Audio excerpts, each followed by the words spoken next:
Olá viva, cá estamos nós para mais um vídeo e no dia de hoje vou trazer aqui 5 dicas que poderão ser úteis na escolha das ferramentas.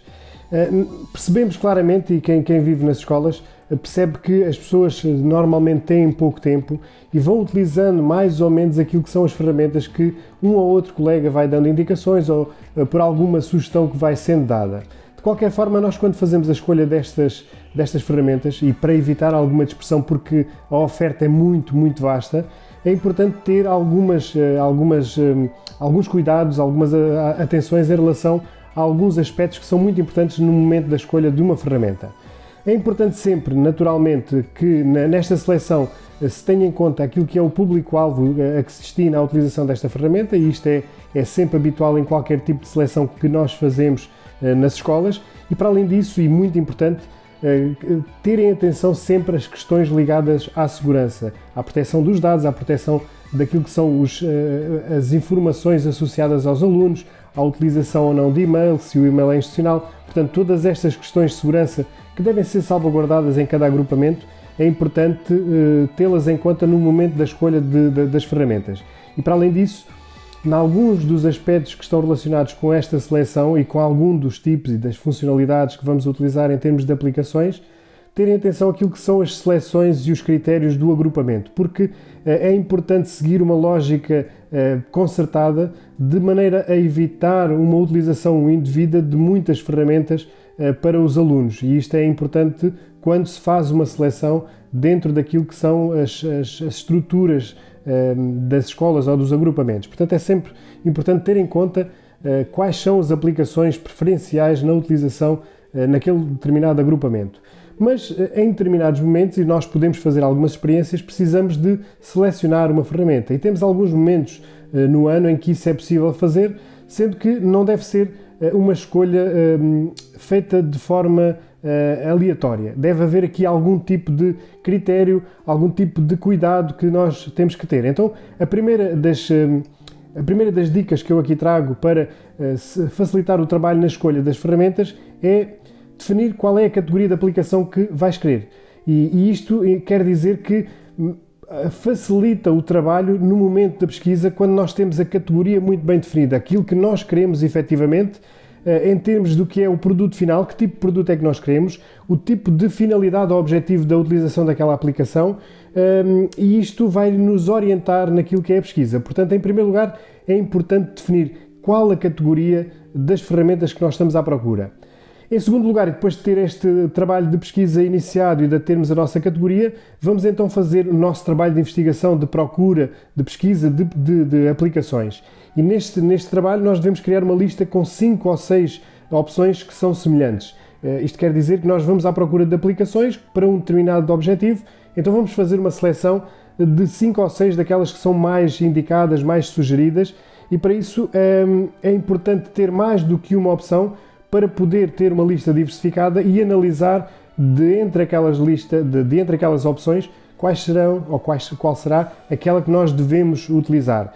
E tudo isto podem encontrar em alguns sites especializados na seleção de ferramentas, poderão consultar alguns fóruns de discussão, alguns grupos de discussão que também existem, algumas páginas ou grupos no Facebook. É um pouco também aquele trabalho que eu faço no blog Educatec, e se quiserem no site que vai aparecer aqui em baixo, www.educatec.pt, também vão encontrar um conjunto muito diverso de ferramentas organizadas por categorias, e poderá ser essa uma das formas de procurar essas ferramentas. E depois de elencar esta lista de 5 ou 6 ferramentas que têm funcionalidades muito semelhantes, então vamos para algumas características que são decisivas no momento da escolha. Para além daquilo que é a qualidade, daquilo que são os produtos, daquilo que é a facilidade, há aqui uma questão que é importante verificar. Isto porque nas escolas não existem muitas políticas de aquisição de aplicações. E nesta terceira dica é importante verificar se a versão gratuita da aplicação é funcional. E isto implica testar cada uma das aplicações para verificar que se na versão gratuita nós temos as ferramentas necessárias para criar aquele produto que nós efetivamente queremos. Então isto é muito importante, analisar com algum critério, analisar as características das ferramentas, mas principalmente terem atenção a esta questão da versão gratuita, uma vez que não temos como intenção natural de que os alunos, quando vão utilizar uma aplicação, tenham que pagar para o fazer. Se a escola não tem esta licença, então devemos ver a versão gratuita se ela é bastante funcional ou se tem as condições necessárias para que aquilo que nós queremos enquanto produto seja execuível. Esta quarta dica tem a ver com o momento da seleção. Esta seleção deverá ser ponderada e estratégica e deve ter em conta tudo aquilo que são as funcionalidades e objetivos e produtos criados pela própria ferramenta, ter em conta a questão da gratuitidade, se ela é funcional ou não para utilizar com os nossos alunos. Depois temos que ter em atenção algo muito importante que varia de disciplina para disciplina. Esta ferramenta adequa-se àquilo que são as características dos conteúdos e da disciplina que nós estamos a trabalhar. É importante colocar esta questão, porque desta questão também surgem aqui algumas nuances que são muito importantes no momento da seleção. E depois é tentar perceber se será uma utilização pontual por essa disciplina ou se pode haver aqui algum tipo de trabalho multidisciplinar, transdisciplinar ou interdisciplinar que rentabilize da melhor forma essa mesma ferramenta. Isto para evitar que existam várias ferramentas semelhantes a serem utilizadas pelos alunos, salvaguardando, neste caso, que não existe uma sobrecarga de aprendizagem por parte deles em termos daquilo que são ferramentas. Se existe uma ferramenta que tem uma determinada funcionalidade, então não necessitamos estar a utilizar 3 ou 4 no conselho de turma. Deve haver alguma comunicação ao nível do conselho de turma nesta questão das ferramentas, deve ser conversado.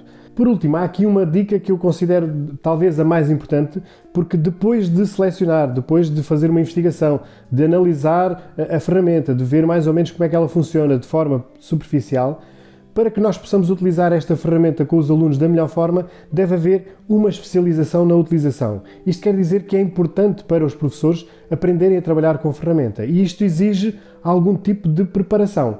E não é uma preparação em 10 ferramentas, nós devemos fazer tudo isto de forma progressiva. E se naquele momento aquela é a ferramenta que nós temos que aprender, então vamos focar-nos naquela ferramenta. E essa aprendizagem deve ser individual em relação às ferramentas para evitar uma sobrecarga de informações e de trabalho em termos de aprendizagem que não facilita e tem alguns efeitos contraproducentes.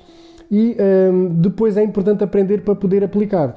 E isto quer dizer que no momento em que nós vamos passar esta ferramenta ao nosso aluno, já conhecemos a lógica de funcionamento, conhecemos as ferramentas principais, conhecemos como é que são utilizadas as principais funcionalidades para criar, para adicionar conteúdos, para dar o output, aquilo que é o produto final. Então nós devemos conhecer estas ferramentas de maneira mais ou menos aprofundada para que possamos rapidamente transmitir esta informação aos nossos alunos. Quer dizer que temos que ser especialistas em todas as ferramentas? Não é esse o objetivo, nem é possível ser assim. O importante sim é que o professor conheça a ferramenta, entenda como é que ela funciona, qual é a lógica de funcionamento, para poder dar algumas pistas aos seus alunos no momento da utilização. Naturalmente que com essas pistas os alunos com alguma autonomia irão pesquisar, irão aprender também a funcionar com estas ferramentas. Portanto, estas são 5 sugestões que devemos ter em conta, no meu ponto de vista, no momento da escolha das ferramentas, que não deve ser aleatória, deve ser um procedimento que, apesar de ter aqui 5 fases, 5 dicas, 5 sugestões, não é algo de muito aprofundado. Deve ser um procedimento que nós devemos ter no momento da pesquisa para nos focarmos apenas e somente naquela ferramenta que nós queremos fazer num determinado momento, um determinado trabalho. No próximo vídeo eu trago aqui algumas ajudas que são formas ou é um método que eu utilizo, por exemplo, na Academia Digital Educatec, em relação a como aprender a trabalhar com uma ferramenta. E há aqui alguns procedimentos que são sempre importantes e que no momento em que os entendermos, facilmente utilizamos várias ferramentas e vamos entender a lógica de muitas delas, que é muito semelhante. Então, no próximo episódio eu vou trazer aqui algumas dicas, algumas sugestões de como aprender a utilizar uma ferramenta. Muito obrigado então por assistires a este vídeo. Volto a reforçar a ideia de que se achares que o conteúdo é interessante e que poderá chegar a algumas pessoas que não dominam tanto as tecnologias, então encontra alguma forma de fazer chegar esta mensagem, algum link para o vídeo do YouTube, para que essas pessoas possam ter acesso a esta informação. É muito importante que essas pessoas que utilizam menos a tecnologia, que tenham contacto com algumas destas sugestões que eu aqui trago. Será também importante que faças o gosto aqui na publicação ou no vídeo, que, se for possível, que faças a subscrição no canal do YouTube, e fica já o convite para que possas assistir ao próximo vídeo. Tchau, tchau!